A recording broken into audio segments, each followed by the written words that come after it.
시청자 여러분 안녕하십니까? 블록체인 인사이트의 이선주입니다. 요즘 시장 참 예측하기 어렵죠. 브렉시트 그리고 여러 가지 주식의 하락 등 많은 분들께서 고민이 많으실 텐데요. 암호화폐 시장도 마찬가지입니다. 참 예측하기 어려운 장인데요. 이럴 때일수록 큰 이슈를 바라기보다는 시장 전체를 보는 해안을 가져보면 좋을 것 같습니다. 저희 프로그램의 도움을 함께 받아보시길 바랍니다. 저희 블록체인 인사이트는요. 1부 프론티어 인터뷰와 2부 코인 생존 토크 실무자 회의로 진행이 됩니다. 프론티어 인터뷰는 KDX 염기호 대표를 모시고 자세히 이야기 나눠볼 거고요. 2부 코인 생존 토크 실무자 회의에서는 코인 시장 최전방에 계시는 전문가들을 모시고 시장의 핫 이슈를 분석해 보도록 하겠습니다. 블록체인의 모든 것을 담아낼 블록체인 인사이트. 자, 오늘의 첫 번째 코너로 프론티어 인터뷰부터 시작하겠습니다.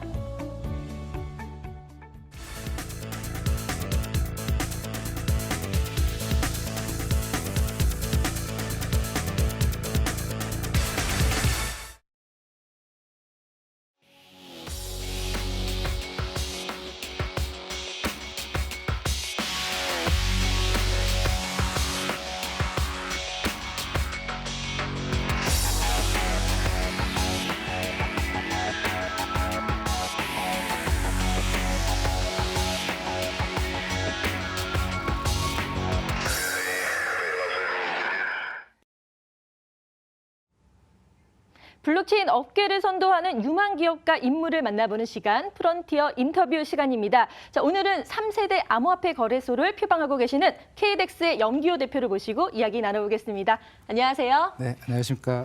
네, 간단한 자기소개와 또 이야기를 좀 해주시면 좋을 것 같아요. 네. 저는 주식회사 KDX의 대표이사를 맡고 있는 염기호라고 합니다.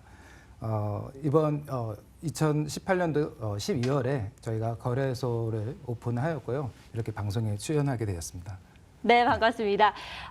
지금 KDX 대표를 맡고 계신데요. 네. 어떻게 블록체인 시장에 발을 들어놓으셨는지 좀 궁금하고요. 또 과거 경력도 좀 말씀해 주시면 좋을 것 같아요. 네네. 저는 원래 2006년도에 한빛미디어라는 출판사에서 자바 프로그래밍 바이블이라는 자바 책을 썼던 네. 기억이 있고요. 그다음에 11년간 한빛 ENI라는 SI 업체와 교육을 하고 있는 IT 쪽에 종사를 계속 해왔고 그런 와중에 지인이 소개를 통해서 이 블록체인 쪽의 기술을 다시 공부하게 되고 또 거기에 맞는 또 프로젝트에 참여하게 되었습니다. 네, 그러니까 IT 쪽에 계속 계셨다가 이제 블록체인 업계에 발을 들여놓으셨는데 좀 그 가능성을 보시고 들어오신 건가요? 네, 아무래도 블록체인 쪽이 현재 신기술 중에 하나이기 때문에 또 국가에서도 많이 밀어주고 있는 기술 중에 하나이기 때문에 충분히 미래 성장할 수 있는 기술이라고 생각하고 있습니다. 네, 자 KDX 제가 아까 앞서서 이제 소개를 할 때 3세대 거래소를 표방하고 있다고 말씀을 드렸는데요. 이 3세대 거래소라는 게 정확히 어떤 의미인지 좀 궁금하거든요. 3세대 거래소는 저희가 만들어진 용어라고 생각하시면 될 것 같고요. 1세대 거래소는 일반적으로 단순히 코인만 거래하고 있는 그런 중앙화된 거래소를 의미한다고 생각하고 있습니다. 네. 그런 와중에 ERC20라는 토큰을 이더리움 기반의 토큰을 거래하는 탈중앙 거래소가 나왔는데 이 탈중앙 거래소가 굉장히 불편한 사용자에게 굉장히 불편한 점이 많았던 그런 거래소고 지금도 역시 굉장히 불편하게 사용이 되고 있는 것이 현실입니다. 그런데 저희 KDX는 개인 통합 지갑 서비스 기반으로 비트코인뿐만 아니라 이더리움 이런 플랫폼 기반의 코인을 거래할 수 있고 또한 ERC20 기반의 토큰들도 같이 손쉽게 거래할 수 있도록 만들어진 그런 거래소이기 때문에 저희가 3세대 거래소라고 표방하고 있습니다. 네, 거래소에 대해 역사를 쫙 설명해 주셨는데요. 1세대, 2세대, 그리고 3세대. 그렇다면 3세대 거래소라고 하는 거는 또 기존 거래소와는 어떤 차이점이 있기 때문에 이 KDX만의 장점이 있기 때문에 이렇게 말씀을 하신 거죠? 네네네.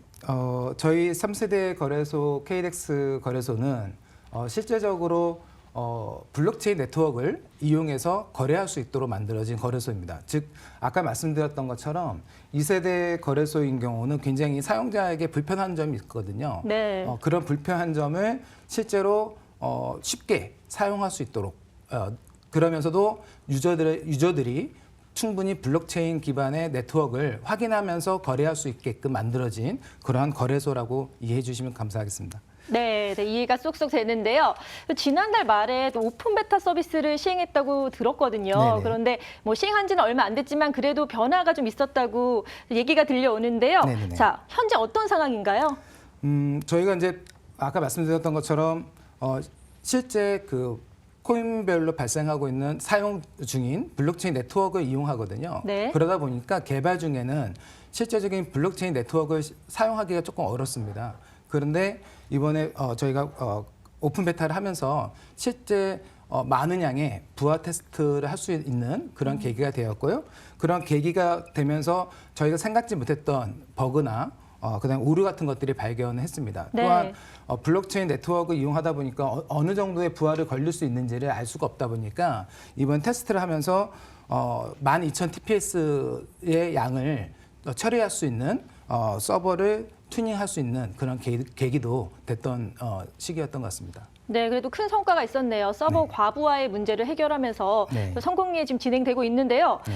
또 이슈가 되는 게 이제 KDX에서 자체 발행한 크다라는 유틸리티 토큰이 있는데 네. 이 유틸리티 토큰 같은 경우는 지난해 시장에서도 좀 이슈를 몰이를 많이 했죠. 그래서 이 시장을 보시고 들어간 건지 여기에 대해서도 좀 영향을 어떻게 받았는지 궁금하거든요. 네. 최근 그 트레이드 마이닝이라는 용어로 거래소들이 자체 토큰들을 많이 발행하고 있습니다. 그런 대다수의 거래소 토큰들은 거래소 수수료를 가지고 이용하고 있습니다. 그래서 그런 방식을 이용하지 않고 저희는 아까 계속 말씀한 대로 실제 네트워크를 사용하다 보니 실제 유저와 유저들끼리 블록체인 네트워크 쓰면서 전송 수수료라고 하는 것이 발생해요. 네네. 그래서 단순하게 거래 수수료가 아닌 전송 수수료까지 발생하다 보니까 유저들이 비용을 더 부담하게 됩니다. 네. 그러다 보니까 좀 부담을 많이 느끼는 경향이 좀 있었습니다. 그래서 저희는 이 크다 토큰이 나온 계기는 그런 전송 수수료를 네. 보상해주는 그런 형태의 토큰이라고 이해를 해주시면 될 것 같고요. 그 보상은 저희 거래소가 취득하는 거래 수수료의 일부를 보상해 주는 거고요. 그다음에 또 하나 더 말씀드릴 거는 단순히 그 기능뿐만 있는 것이 아니라 거래 수수료의 50%를 니워드 뱅크라고 하는 곳에 축적해 놨다가 이 크다 토큰 홀더들한테 프로젝트 투표권을 줘서 프로젝트를 참여할 수 있게끔 네. 그래서 프로젝트가 완성이 되면 그것을 또 크다 토큰 홀더들한테 보상해주는 그러한 시스템으로 저희가 생태계를 도움을 줄 수 있게끔 만들었습니다. 네, 자 크다 토큰 유저들에게도 많은 또 혜택이 가기 때문에 많은 분들이 또 관심을 가지실 것 같은데요. 네. 그럼 이런 유틸리티 토큰에 대해서 어떤 의견을 좀 갖고 계신지도 궁금하거든요. 유틸리티 토큰이 아까 말씀드렸던 것처럼 약간 부작용도 있고 네. 거래 수수료를 쉐어하는 방식에 좀 많이 쓰고 있는 것이 사실이거든요. 근데 거래소 토큰 자체가 나쁘다고 볼 수는 없지만 그것이 너무 무모하게 사용되는 것은 조금 조심해야 될 거라고 생각하고 있습니다. 네, 알겠습니다. 조심하되 또 열심히 활용한다면 또 큰 도움이 되지 않을까라는 생각이 드는데요. 보통 암호화폐 또 거래소와 관련해서도 부정적 이슈들이 좀 많이 나오고 있거든요. 네네. 그래서 뭐 암호화폐 거래소든 블록체인 프로젝트든 사실 어떤 것이 좋다 나쁘다 판단하기는 개인차가 있겠지만 염기호 대표님께서는 이제 거래소 선택의 기준이나 갖추어야 할 조건 이런 것들이 좀 어떻게 보고 계시나요? 네네. 일단 블록체인 기술 자체를 암호화폐 또는 거래소와 같이 묶어서 얘기하는 경우가 일단 먼저 많이 있습니다. 네.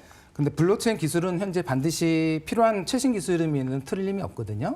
근데 블록체인 기술과 동반되는 암호화폐가 반드시 필요한 거냐 또는 뭐 필요하지 않는 것이냐 뭐 이런 거에 대한 논란이 조금 아직도 계속 많이 있고요.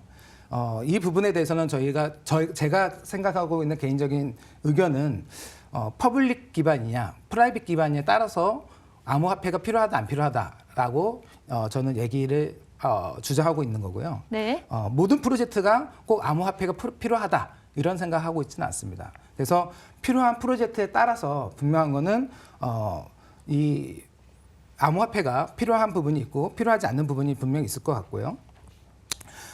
단순히 요즘 시장에 암호화폐라고 하면 그 암호화폐를 거래하는 거래소에 너무 초점을 맞춰져 있는 것이 사실입니다. 네. 그 이유 중에 하나가 뭐냐면 거래소들이 좀 잘못된 행위를 많이 하고 있다고 생각을 합니다. 그 이유 중에 하나가 뭐냐면 자신의 어떤 이익만을 추구하기 위해서 고객들의 자산을 조금 이용한다는가 나쁜 행위를 하기 때문에 약간의 욕을 많이 먹고 있는 것이 사실이거든요. 그래서 그러한 암호화폐 거래소들이 고객의 자산을 최우선하는 그런 거래소로 계속 발전해 나가야 된다고 생각하고 있습니다. 네, 자, 거래소에 대해서도 또 본인만의 신념을 말씀을 해주셨는데요. 그럼 다시 KDX 이야기로 좀 돌아볼까 합니다. 이제 암호화폐 거래소가 수익을 내는 구조는 맞는데 거기에 대해서 거래소마다 좀 의견 차이가 있다고 할 수 있는데요. 어떤 사업 모델을 제시하느냐가 참 중요한데 KDX의 그 수익 창출 모델은 어떤 게 있을까요? 이제 뭐 그 거래소들이 거래 수수료만 가지고 거래소를 운영하기는 굉장히 좀 어렵다고 생각하고 있습니다. 그래서 그런 사업 모델이 이제는 조금 힘들지 않을까라는 생각을 저희도 하고 있고요. 저희 거래소의 가장 큰 장점은 개인 통합 지갑 서비스 기반입니다. 즉 무슨 말이냐면 아까 말씀드렸던 것처럼 모든 블록체인 네트워크를 이용하다 보니까 저희가 직접 고객들의 개인 지갑을 생성해서 개인이 블록체인 기반의 지갑을 사용해서 서비스를 할 수 있는 그런 기반의 서비스를 하고 있습니다. 그래서 개인의 자산을 개인이 지킬 수 있도록 네. 해주는 그러한 장점이 있거든요. 그렇기 때문에 저희가 추후 사업 모델로 할 수 있는 것 중에 하나가 페이먼트라는 결제 시스템을 거기다가 서비스를 붙일 예정입니다. 그래서 아까 말씀드린 것처럼 개인 지갑을 자기 자신이 결정하는 그러한 기반이기 때문에 페이먼트, 즉 결제도 자기 자신이 할 수 있도록 그렇게 진행을 서비스를 하려고 하고 있습니다. 네, 자, 개인 지갑 페이먼트에 대해서 서비스를 하신다고 하셨는데요. 앞으로도 뭐 상용화가 됐는데 이 페이먼트가 참 중요한 이슈로 부각되고 있어서 그 발전 가능성이 좀 높을 것 같습니다. 그러면 이제 암호화폐 시장에서 암호화폐 발전을 위해서 거래소의 역할은 뭐가 있을까요? 투명한 거래가 반드시 동반돼야 된다고 생각하고 있습니다. 네, 투명한 거래 참 중요하죠. 그렇다면은 이 투명한 거래에 대해서 어떤 좀 난제가 있을 것 같아요. 거래를 위해서는 네. 그런 것들을 해결하는 계획이 있으신가요? 아까 말씀드린 것처럼 저희 KDX 거래소는 거래소 자체적으로 개인의 자산이 존재하지 않습니다. 그 이유 중에 하나가 뭐냐면 바로 아까 계속 얘기하고 있던 것처럼 개인 지갑, 통합 지갑 기반이다 보니까 개인한테 자산이 다 들어있고요. 저희는 중개 역할만 하는 즉 중앙 방식의 거래소가 아닌 탈중앙 거래소이기 때문에 그것이 가능합니다. 그래서 모든 거래소가 고객의 자산을 고객이 관리할 수 있게끔 시스템을 좀 바꿔야 된다고 생각하고 있습니다. 네, 알겠습니다. 그러면 이렇게 고객 위주의 거래소를 위해서 지금 애쓰고 계시는데요. 현재 주목하는 프로젝트가 있다면 그런 것도 역시나 고객을 위해서 지금 계획을 하고 계시는 건가요? 네네네, 맞습니다. 그래서 현재 그 프로젝트들이 현재 과거에는 백서 기반의 아무런 그 프로젝트물이 없는 백서 기반의 투자나 이런 것들이 많이 발생하고 있거든요. 근데 요즘에는 일반 이미 비즈니스를 하고 있는 기업의 프로젝트들이 굉장히 많이 일어나고 있거든요. 그래서 기업에서 발생하고 있는 프로젝트를 블록체인 기술을 접목시켜서 암호화폐를 발행하는 그러한 프로젝트를 굉장히 많이 있습니다. 그래서 그러한 프로젝트를 저희가 IEO 방식의 투자를 같이 연결시켜서 진행하고 하려고 하고 있습니다. 네. 근데 이 거래소라는 게요, 참 어려운 일인 것 같습니다. 그래서 이런 거래소를 운영하는 데 있어서 전망 같은 것도 좀 예측을 하면서 거기에 맞는 프로젝트를 시행하는 게 참 중요할 것 같은데요. 그럼 대표님이 보시기에 2019년 암호화폐 시장 전망은 어떻게 예측하고 계시나요? 암호화폐 시장뿐만 아니라 작년까지는 생각보다 많은 코인들과 그다음에 토큰들, 그다음에 거래소들이 무분별하게 많이 사실 만들어졌다는 것이 사실입니다. 그래서 거기에 대한 부작용도 굉장히 컸고요. 그래서 올해는 아마도 그런 무분별하게 만들어진 토큰들, 그다음에 거래소들이 좀 정리되는 시기가 아닐까. 그래서 단순히 거래소나 토큰을 만들어서 사업을 영위하려고 하는 데들은 아무래도 무너질 가능성이 있다고 보고요. 어떤 그 거래소마다 또는 코인별로 어떤 특징이 있지 않으면 살아남기가 좀 힘들 거라고 보고 있습니다. 네, 많은 분들께서도 저도 들어보면은 그 차별화가 참 중요하다고 생각하는데요. 여기에 대해서 좀 차별화를 가지고 하셨기 때문에 제3거래소라고도 좀 새로운 유형의 거래소를 만들기 위해서 노력하시기 때문에 그 네네. 결과가 좀 주목이 됩니다. 네네. 그럼 크다의 앞으로 향후 계획에 대해서도 좀 들어봐야 될 것 같은데요. 네네. 일단은 저희가 하고 싶은 분야는 단순히 거래소, 즉 암호화폐를 거래를 해주는 거래 요소의 역할뿐만 아니라 개인 통합 지갑 기반의 거래소를 현재 표방하고 있기 때문에 현재 저희가 계속 개인 통합 전자 지갑 기능을 더욱더 고객들이 잘 활용할 수 있는 서비스를 할 수 있도록 연구 개발하는 것이 올해 가장 큰 목표고요. 거기에 따라서 고객이 실생활 속에서 이 개인 지갑 통합 서비스를 받을 수 있게끔 또 활용할 수 있게끔 저희가 그만큼의 서비스를 진행할 수 있게끔 지원할 수 있도록 노력하겠습니다. 네. 그러면 이제 정부가 이제 규제를 좀 하고 있잖아요. 네네. 그래서 거기에 대해서도 좀 촉각을 곤두세우고 계실 것 같은데 네네네. 여기에 대해서는 어떻게 보고 계시나요? 사실 정부가 바라보고 있는 암호화폐 시장이 약간 부정적이 굉장히 많이 있는 것이 사실입니다.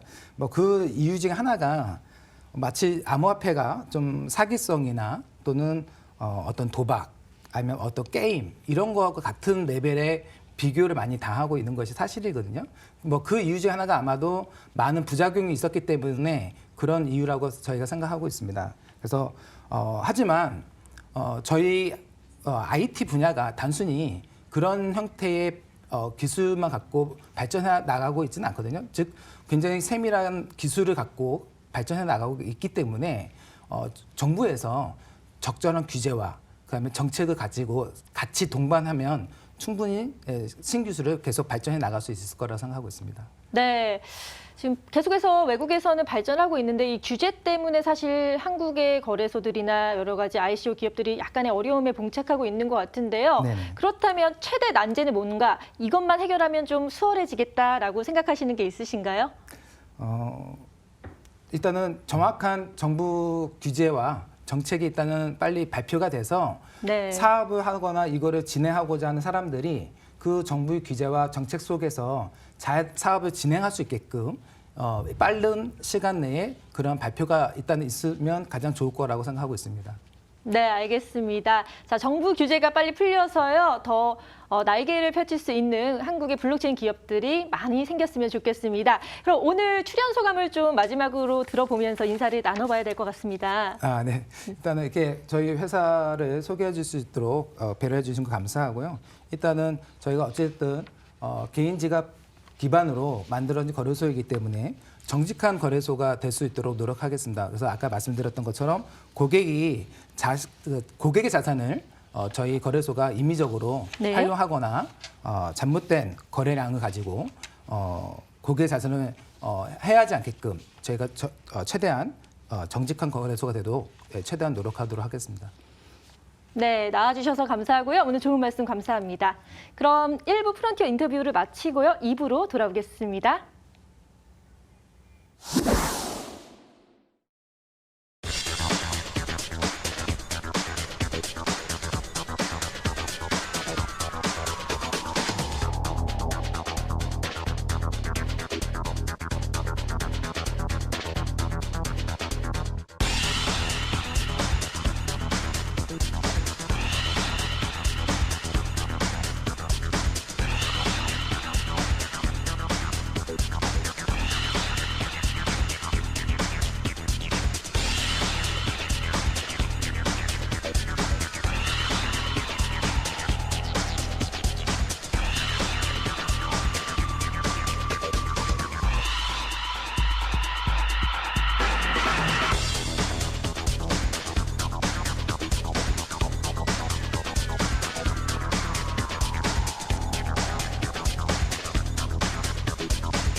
블록체인계 지극히 사심적이고 편파적인 방송이죠. 자, 업계의 내밀한 속내를 시원하게 파헤쳐보는 코인 생존 토크 실무자 회의 시작하겠습니다. 자, 오늘도 치열한 코인판 선봉에 계신요. 두리안 블록체인 센터의 박재준 센터장님, 또 비트소닉의 신진웅 대표님과 인사 나눠보겠습니다.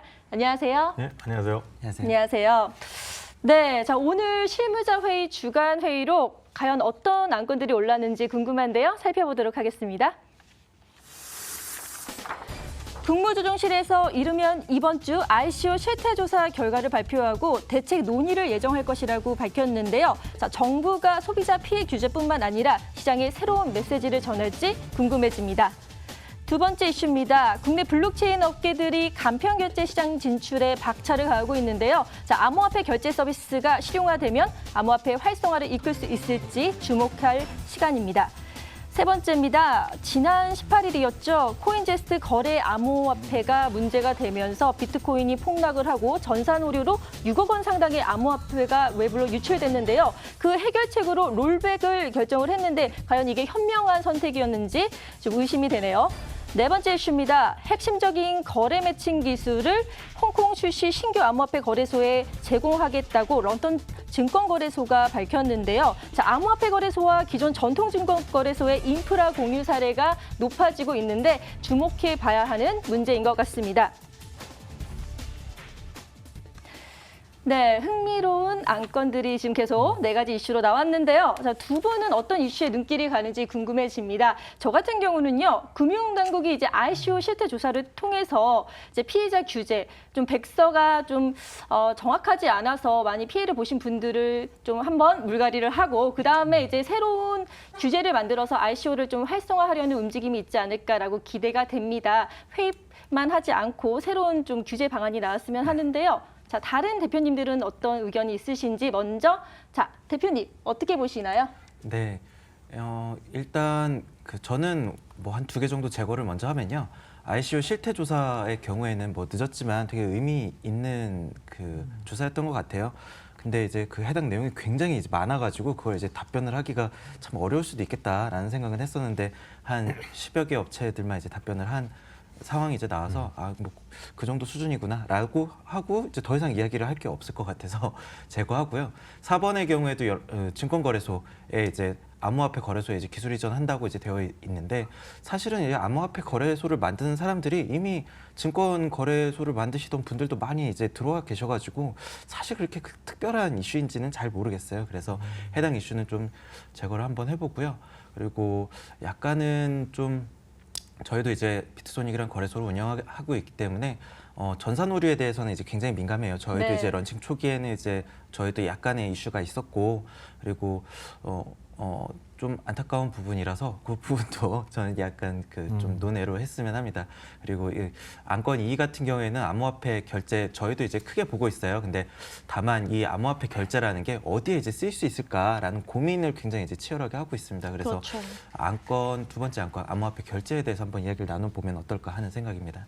네, 시원하게 3가지 이슈들을 제거하시고요. 이제 암호화폐 결제 이슈에 대해서 좀 짚어주셨습니다. 그렇다면 박재준 센터장님은 어떻게 보고 계시나요? 네, 지금 그 암호화폐 결제 서비스 관련한 이슈는 지금 시장에서 이제 얼만큼 파급력 있게 또 화제가 되느냐보다는 앞으로 이 일반 고객들, 그러니까 이제 투자자 또는 이 코인을 활용해야 되는 대상들에게 어떤 체험을 하게 해주느냐, 시장에 어떤 것들이 실제 체험할 수 있는 상용화가 될 것이냐라는 측면이기 때문에 저는 이 부분에 대한 얘기는 필요한 것 같아요. 네, 이제 그런 얘기, 이제 그 간편 결제 서비스 그런 면에서 좀 얘기를 해보면 좋을 것 같은데 이제 하나 더 제가 이제 관심이 가고 또 이제 시청자분들도 관심이 있을 수 있다고 생각이 드는 부분은. 이제 런던 증권거래소에서 이제 암호화폐 거래소의 이제 일종의 기술 이전이죠. 네. 그렇다 그러면 증권사 입장에서, 그러니까 증권사의 시각에서 암호화폐 결제, 이제 암호화폐 거래소에 기술 이전을 한다고 하면 역시 보안하고 이제 사용자 입장에서 투자를 빠른 시간 안에 원하는 투자를 할 수 있게끔 하는 UX에 대한 경험치, 이런 부분들이 핵심이 돼서 여러 가지 요소가 있을 수 있겠죠. 근데 이거에 대한 기술 이전보다 더 이제 의미 있게 봐야 될 부분들은 지금 현재 이제 STO 얘기가 자꾸 나오고 있는데 이제 STO는 우리나라 정부뿐만 아니라 해외에서도 굉장히 공격적으로 하나씩 이제 매스컴을 통해서 릴리즈되고 있는 상황이에요. 근데 그 거래소, 그러니까 다시 말하면 기존에는 암호화폐 거래소 중심으로 시장이 움직이고 있었는데 여기에 이제 STO가 되면서 기존 증권법에 저촉을 받는 상황. 그렇다 그러면 기존에 지금 이제 스위스나 다른 나라에서 STO 전문 거래소에 대한 라이센스를 얘기가 나오고 있는 게 기존 거래소가 아니라 증권법에 저촉된, 그러니까 증권법 안에서 라이센스를 받아야 된다. 그러다 보니까 당연히 증권사 입장에서는 이제 그러면 우리가 들어가야 될 타이밍이 아닌가, 이거의 어떤 첫 신호탄이 아닌가 싶어요. 근데 이제 구체적으로 논의할 사항보다는 그런 면에서 메시지를 갖고 있는 그런 화두, 이 정도에서 마무리 지면 될 것 같습니다. 네, 알겠습니다. 자, 런던 거래소에서 본인들의 그 노하우를 또 새로운 암호화폐 거래소에 전달을 해줘서 좀 더 발전할 수 있을 것 같아서 좀 이슈에 주목이 가고 있다고 하셨는데요. 하지만 그래도 역시나 암호화폐 결제 서비스 출시 확산이 되면서 좀 상용화되지 않을까라는 기대가 모아진다고도 말씀을 해주셨습니다. 그러면 이제 두 분께서 공통적으로 짚어주신 주제를 한번 안건으로 선택하겠습니다. 블록체인 품은 간편 결제, 잇따른 암호화폐 결제 서비스 출시, 그 핵심은? 이란 주제로 오늘 실무자 회의를 시작하도록 하겠습니다. 일단요. 블록체인 기반의 암호화폐 서비스 그 정의에 대해서 좀 알아볼 필요가 있을 것 같습니다. 시청자분들께서도 정확한 정의를 좀 궁금해하실 것 같은데요. 먼저 신 대표님 먼저 좀 정의에 대해서 말씀해 주시죠. 사실 결제라는 게 그렇게 이미 잘 되고 있었기 때문에 맞아요. 이제 블록체인을 더해서 암호화폐 결제를 한다는 그 부분에 대해서 좀 주목할 필요가 있을 것 같아요. 그래서 결제라는 건 우리가 이미 열심히 이제 하고 있었던 건데 이제 저희 같은 경우에는 암호화폐로 결제를 한다면 디지털 에셋을 좀 결제하고 그걸 이제 소비자 혜택까지 딜리버리하는 게 이제 적합하지 않을까 하는 생각을 하고 있어요. 네. 그래서 저는 이제 처음에 이제 우리나라에 한 2013년에 파리바게트, 그러니까 뭐 이제 빵집에서 암호화폐 결제를 이제 처음으로 이제 도입했다라고 이제 그 뉴스에 이제 막 나올 때였는데 사실은 맞아요. 네. 오프라인 결제, 암호화폐 결제는 굉장히 이제 적합하진 않습니다. 이제 비트코인 같은 경우에는 이제 오래 걸리면 이제 30분 이상 컨펌이 이제 제대로 이제 안 나게 되면은 내가 암호화폐 보냈다고 해놓고 빵 사놓고 30분 동안 그 앞에서 기다릴 수는 없잖아요. 그렇기 때문에 저는 온라인 결제가 굉장히 이제 중요하다고 생각했어요. 그래서 그때 당시에 그 뉴스를 보고서 온라인 결제가 이제 제대로 된 건데 해서 이제 그 비트코인만을 받는 이제 코인마켓이라는 쇼핑몰을 2013년에 이제 처음 만들었었던 거고 그 이후에도 이제 암호화폐라는 게 이제 계속 쭉 발전을 이제 하고 있잖아요. 그래서 주로 그 속도를 줄이는 컨펌의 속도를 줄이는 위주로 이제 좀 가고 있는 것 같아요. 그래서 암호화폐 결제는 좀 여태까지는 그 컨펌의 속도를 좀 줄이고 비트코인의 단점을 좀 줄여나가는 이런 방향으로 좀 발전하고 있지 않나라는 생각이 듭니다. 네. 네, 지금 바람직한 방향으로 좀 발전되고 있다라고 보시는 것 같은데요. 자, 긍정적으로 좀 생각하시는 건 맞죠? 뭐 반반입니다. 네, 반반입니까? 네, 알겠습니다. 그러면 이제 박재준 센터장님의 의견도 좀 들어볼까요? 자, 암호화폐 서비스 어떻게 보십니까? 그러니까 이제 지금 암호화폐 결제 서비스는 아마 관심이 있었던 분들은 기억을 하실 겁니다. 그러니까 2017년에 지금 우리나라에 지금 운영 중인 암호화폐 거래소들 대부분이 그때 이제 뭐 몇 개 없었으니까요.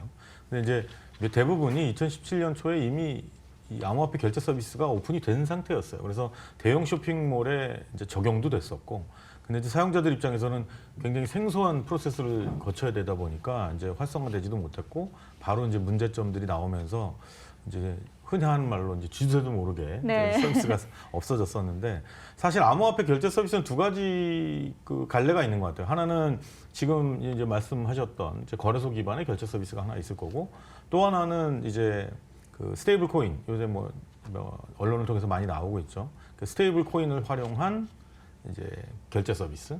그렇다 네. 그러면 사실 그 사용자분들이 듣기에는 스테이블 코인이면 기존의 그 화폐의 변동성과는 별개로 안정적인 코인 가격 기준으로 쇼핑도 즐기고 서비스를 이용할 수 있는 장점이 있지 않겠는가? 뭐 당연히 그런 것 같아요. 지금 나와 있는 어떤 구조를 보면.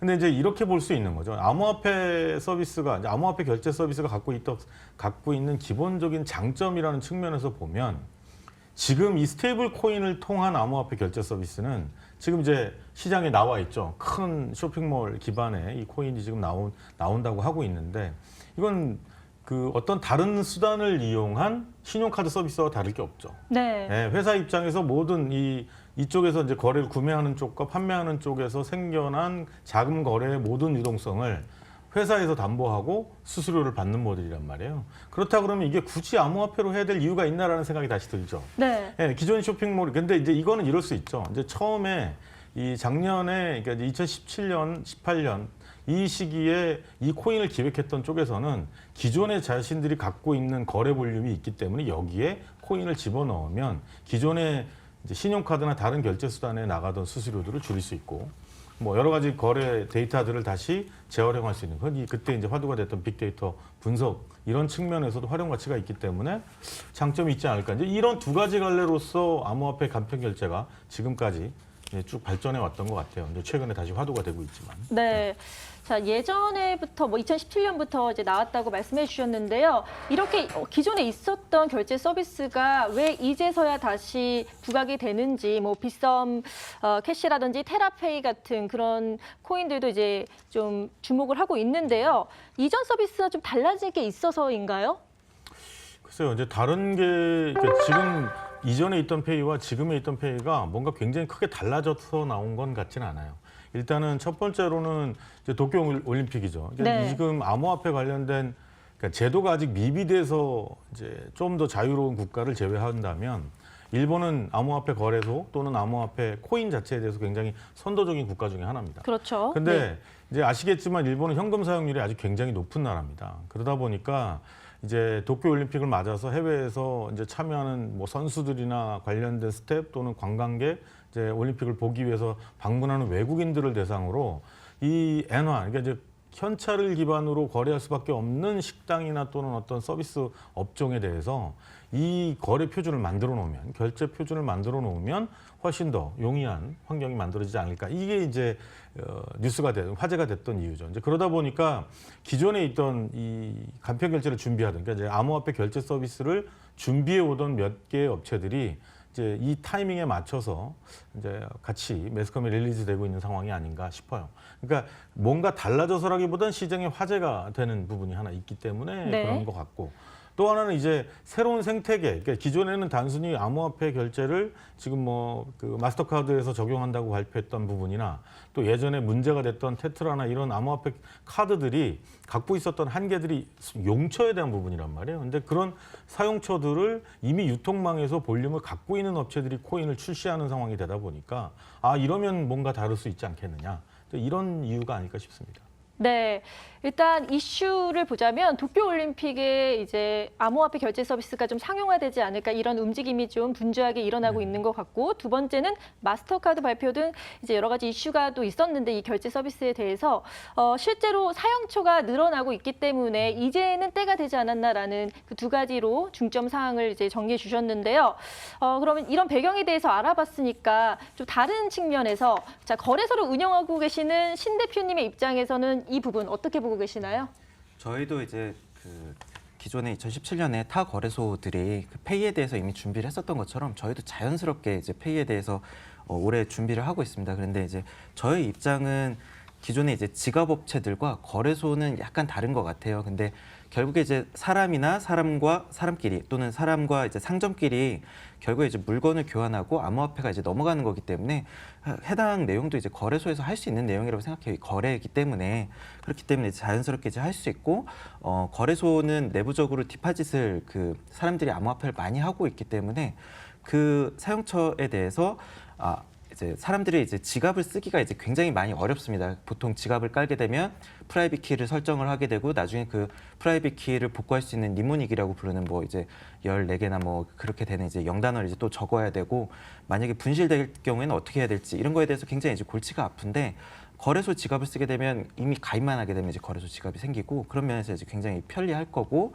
기존 이제 회원들을 대상으로 또 영업을 또 할 수 있고 그리고 저희 같은 경우에는 그 오프라인 거래나 이런 부분에 그 해당 기능을 제공하긴 하겠지만 그렇게 크게 생각하고 있지는 않아요. 근데 이미 저희는 암호화폐 거래가 이미 구입이 일어나고 있거든요. 저희는 이제 토큰 세일의 경우에 이미 이더리움이나 비트 또는 저희 코인으로 뭐 이제 암호화폐를 구매할 수 있는 서비스가 있습니다. 그렇기 네. 때문에 이미 저희가 이름을 뭐 비트소닉 페이라고 이름을 붙이지 않았을 뿐이지 이미 돌아가고 있는 거기 때문에 아주 자연스러운 그냥 방향이라고 좀 생각이 듭니다. 예. 네, 또 거래소 코인에 대해서도 새로운 측면을 제시해 주셨습니다. 그러니까 사실 거래소를 같이 한다면은 좀 사용자분들이 많기 때문에 좀 더 수월하게 상용화될 수 있을 거라는 생각이 드는데요.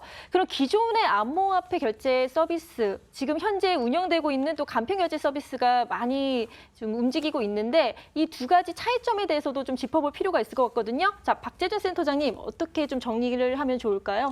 그러니까 일단은 지금 암호화폐 결제 서비스하고 기존의 간편 결제 서비스하고 자, 그럼 왜 암호화폐 결제 서비스가 나와야 되느냐? 네, 이게 이제 시청자분들이 궁금해할 요소 중에 하나가 아닐까 싶어요. 맞아요. 그러니까 왜냐하면 기존에 이제 그 뭐 메신저 기반의 간편 결제나 또 쇼핑몰에서 제공하고 있는 이런 결제 서비스들 중심으로 해서 너무 편리하게 쓰고 있기 때문에 갑자기 이거를 암호화폐 기반의 간편 결제 서비스가 어떤 부분에서 어필이 돼서 소비자들한테 채택이 될 수 있느냐. 이건 좀 물음표가 좀 많은 부분이죠.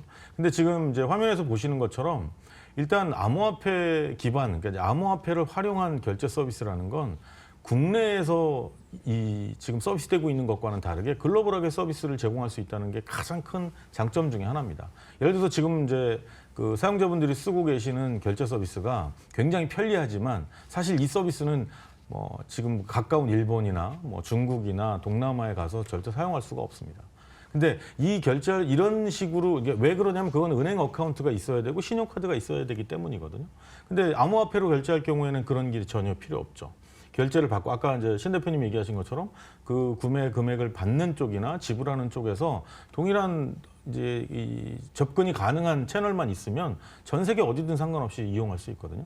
근데 지금 서비스들은 사실 그런 부분보다는 자체적인 쇼핑몰 내에서 또는 자체적인 서비스 내에서 운용하는 게 최우선이다 보니까 사실 원래 암호화폐 결제 서비스가 장점이라고 했던 부분, 기대했던 부분하고는 좀 어긋나는 부분이 있죠.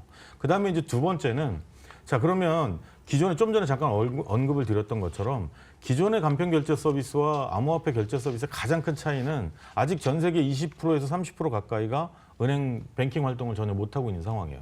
근데 이 얘기는 블록체인이나 암호화폐 얘기가 있을 때마다 아마 많이 들어보셨을 겁니다. 근데 기존의 간편 결제 서비스는 은행 활동을 하지 못하는, 그러니까 은행 계좌가 없거나 신용카드가 없는 사용자들은 접근이 불가능한 서비스예요.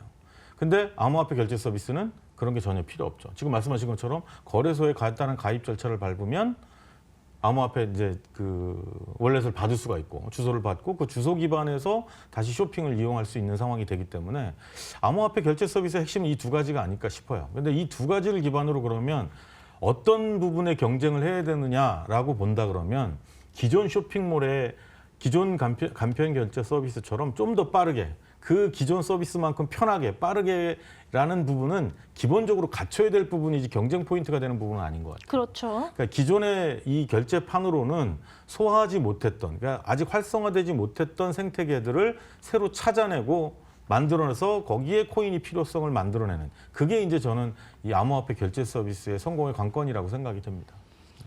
네, 지금 비교를 좀 확실히 해주셨습니다. 일단 전 세계적으로 가능하고요. 또 누구나 암호화폐 서비스를 이용할 수 있기 때문에 확산성이 좀 더 좋을 것 같거든요. 그렇지만 속도는 당연히 빨라야 되는 거고 거기에 또 특화된 서비스가 중요하다고 생각을 하신다고 말씀을 하셨는데 그렇다면요. 신재준 대표님이 보시기에는 어떻게 하면 암호화폐 결제 서비스 좀 더 상용화되고 핵심 성공을 할 수 있을까요?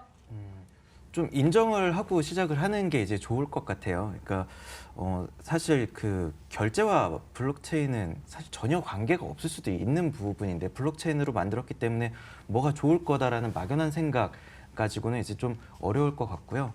그래서 저 같은 경우에는 지금 암호화폐 거래가 암호화폐를 통한 그 페이먼트가 타 국가를 갔을 때 굉장히 효율적이라고 생각을 해요. 근데 그거에 대한 수혜를 입는 게 새로운 코인을 만드는 게 아니라 이미 뭐 트루 USD나 이런 것들이 워낙 잘 되어 있기 때문에 그런 걸 이제 사용하는 게 이제 맞지 결제만을 위한 새로운 코인을 만드는 거에 대해서는 약간 개인적으로 이제 부정적인 생각을 갖고 있습니다. 그래서 네.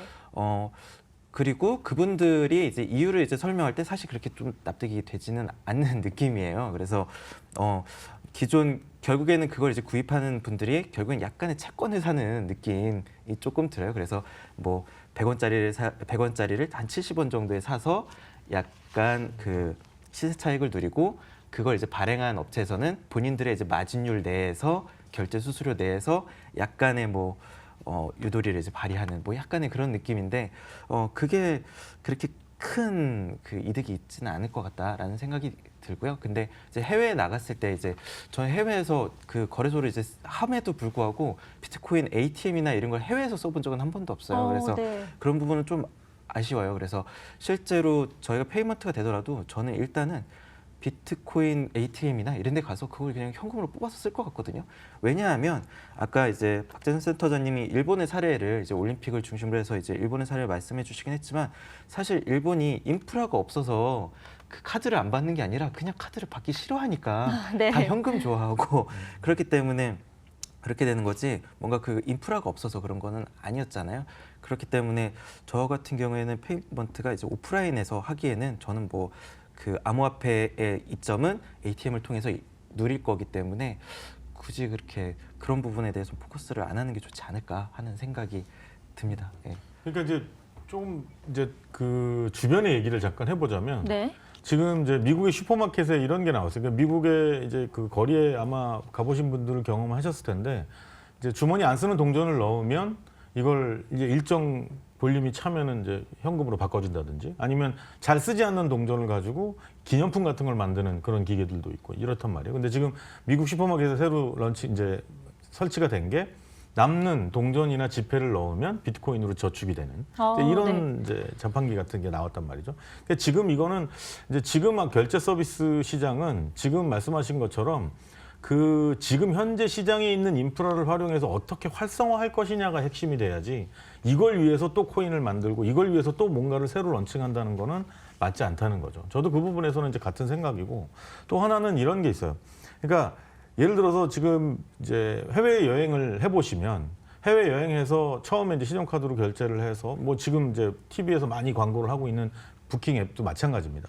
처음에 결제를 하고 또 두 번째 제가 디파짓했던 금액 그러니까 이제 처음에 체크인할 때 디파짓했던 신용카드 결제 내역이 환불이 안 돼서 생기는 이슈 얼마 전에도 또 뉴스에 나왔던 부분이고요. 네. 근데 사실 이런 부분들이 암호화폐를 가지고 그러니까 암호화폐 기반으로 이 서비스를 런칭하고 간다고 하면 그냥 간단한 스마트 컨트랙 기능으로 그 체크아웃하고 그 회사가 그 호텔에서 이제 그 호텔에 묵었던 사용자가 문제없이 체크아웃이 되는 순간 그게 확인되는 순간 모든 건 다시 에스크로 계좌 서비스 성격에서 암호화폐가 다시 저한테 리펀드 되는 상황으로 바로 만들 수 있거든요. 그러니까 이 암호화폐를 기존의 결제 수단과 똑같이 편하게 쓸 수 있어요가 경쟁 포인트가 아니라 네.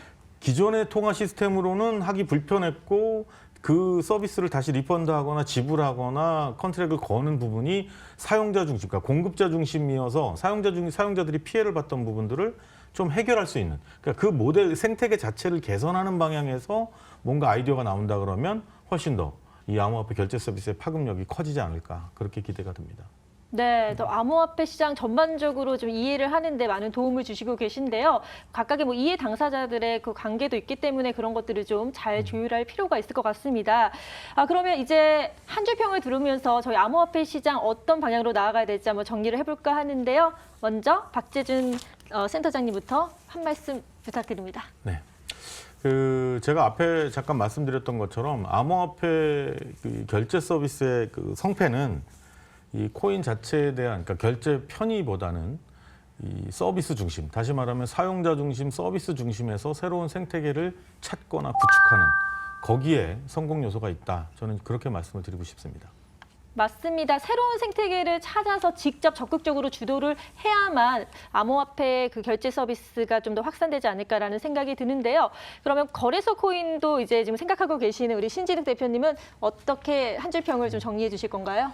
이제 저도 이제 박재준 센터장님과 이제 유사할 것 같은데요. 이제 저희도 그걸 이렇게 계속 찾고 있습니다. 그런데 이제 암호화폐가 기존의 그 결제를 혁신하기보다는 그거에 맞는 해당 수요를 찾아내는 게 먼저 우선일 것 같아요. 그래서 해당 수요를 찾아내는 게 먼저이지 않을까 하는 게 제 한마디입니다. 네. 네, 자, 목마른 자가 우물을 판다고요. 먼저 수요를 찾아서 어떤 곳에서 쓰일 수 있을지를 직접 활발하게 좀 움직일 필요가 있는 것 같습니다.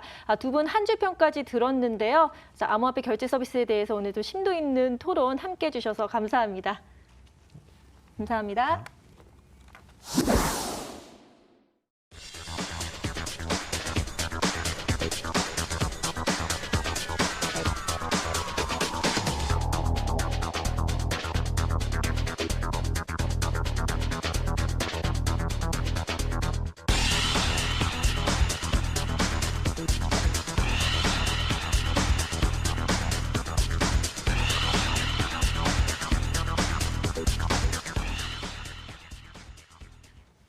네, 오늘도 블록체인에 대해서 새롭고 다양한 이야기들, 여러 안건들에 대해서 살펴봤는데요. 사실 블록체인 시장에서 암호화폐가 살아남기 위해서는 실생활의 수요가 적절히 이루어지고 또 상용화될 필요성이 있는데 그 결제 서비스가 그런 실마리를 푸는데 큰 역할을 하지 않을까라는 생각이 듭니다. 자, 이렇게 유용한 정보를 함께 속 시원히 해결해 드리니까요. 앞으로도 계속해서 주목해 주시기 바랍니다. 자, 블록체인의 모든 것, 블록체인 인사이트 오늘 준비한 순서는 여기까지입니다. 다음 주에도 보다 풍요로운 정보로 함께 찾아뵙겠습니다. 시청해 주신 여러분 고맙습니다.